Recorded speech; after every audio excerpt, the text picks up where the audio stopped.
Let's talk Mission Impossible. Yeah, let's do it. I'm gonna let you take the lead on that because you know more about this than I do. I went into this movie barely remembering the one that came before it. Okay, so I also remember the one that barely came before it. Dead Reckoning, at the time was known as Dead Reckoning Part 1. Probably my least favorite of the Mission Impossible movies. And that is including 2 that I don't really care for that much. 2 is my favorite. That's insane, but okay. Listen, you know that scene at the end with the store and she's got the poison and That's the third one. is that the third one? Are you talking about the one that has Seymour Hoffman as the villain? Maybe. That's number 3. I just remember he's trying to save his girl and they're in this no, I thought 3 was the one where they were at this rich person's house and there was a boat and everything. There's so many of these movies. I know. Yeah. Okay, so hashtag fake fan.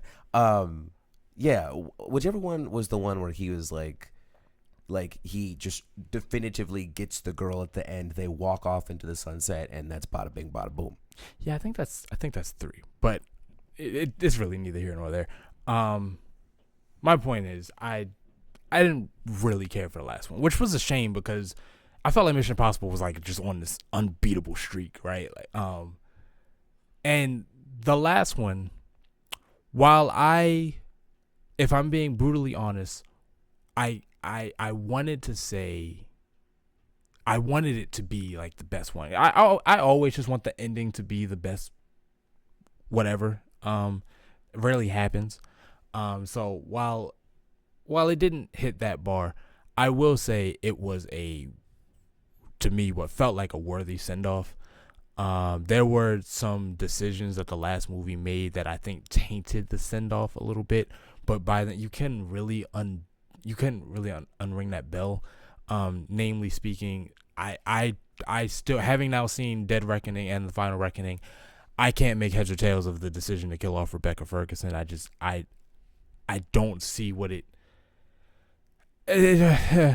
but fine, that's what happened. But in this movie, it did feel like a celebration of Mission Impossible, the concept.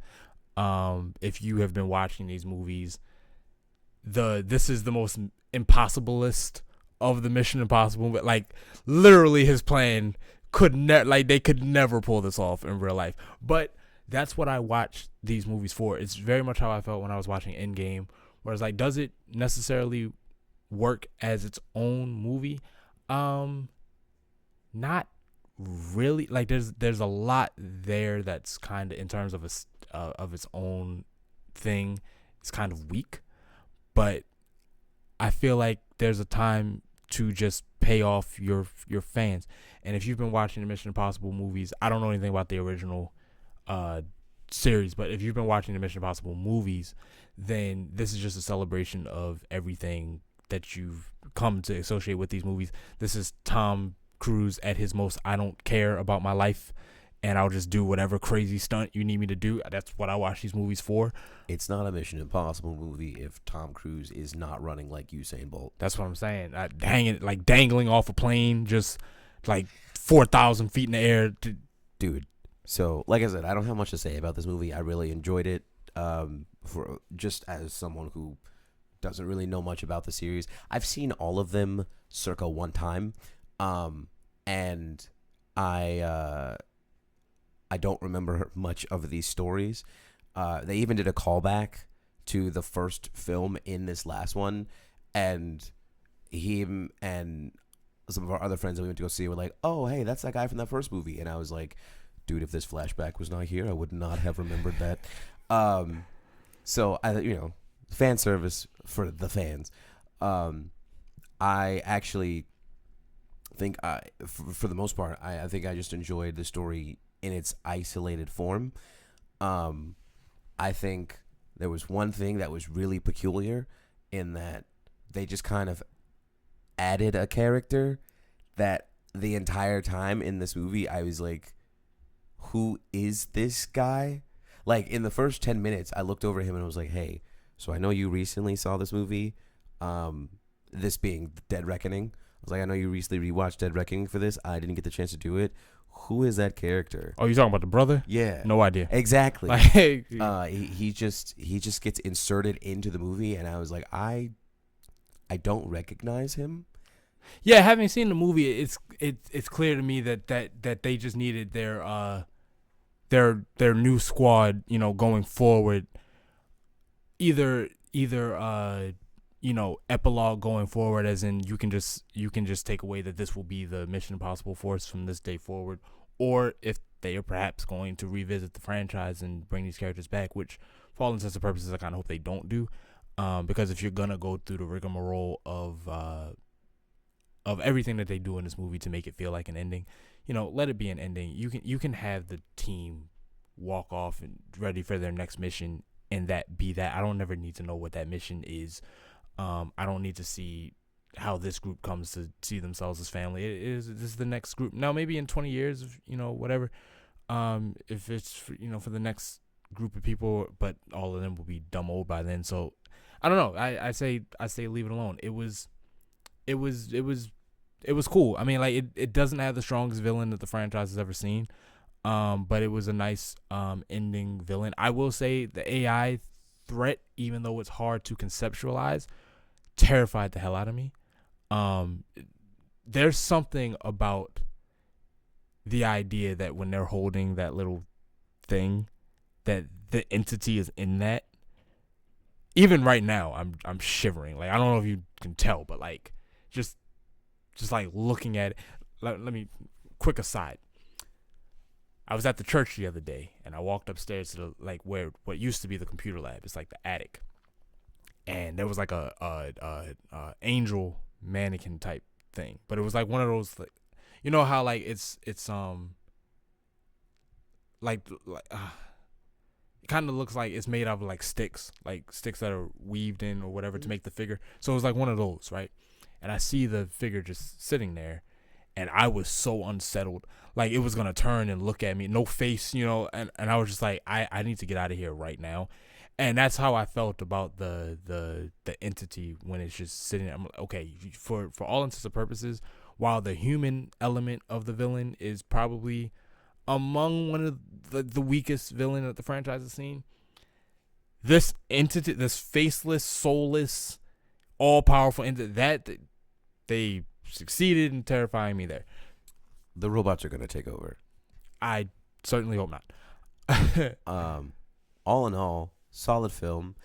Not that this is, necessary, but mild trigger warning if anyone has really bad claustrophobia. There are a few scenes in this movie that trigger that like nobody's business. There's a scene they show you in the trailer where he gets like clamped into this what looks like a coffin and just has his face shut in by a mask. Bro, his cuticles, I mean, not cuticles, his irises, yeah, where did I get cuticles from? His irises are done. Oh yeah. Like, yeah, his corneas finished, gone. That's what I was trying to say. Fried. So there's that. There's also this underwater section that is, for me, the most nerve-wracking part of the film, because I can't swim, LOL. And just like experiencing that, I was like, oh, this is I was shaking. I had to, like, his daughter was there, and her and I both were just like Dragon Ball Z wrestling locked in, like, just like, please, for the love of God, don't let me go, because I can't deal with this. I have claustrophobia really bad, so that was rough for me. That's how I felt with the plane. That's where I was doing all that. I was on the opposite tip. If you have vertigo, bro, bro, I can't believe my heart survived that. But that's to the movie's credit, honestly. To me, it's just like I said. It's just, in Mission Impossible, the Impossible Mission Force does crazy stuff to accomplish the mission, and this was a movie that was just like, here's a bunch of crazy stuff. I'll be honest, a little light on the plot, a little light on the character development. It's light on all that in service of being like, this one's for a fan of the franchise, and I dare say they put the movie second, and for a lot of people that doesn't work, and in a lot of instances that doesn't work for me. But for in this context, and I can't even fully explain to you why, it worked for me. I don't know that I'm gonna rewatch it the way I watch like Rogue Nation or Fallout, because Rogue Nation is my favorite, and Fallout I would argue is the best one of the franchise. Which I use those terms differently. My best, the best one and my favorite are hardly ever the same. So I don't think it reaches those heights.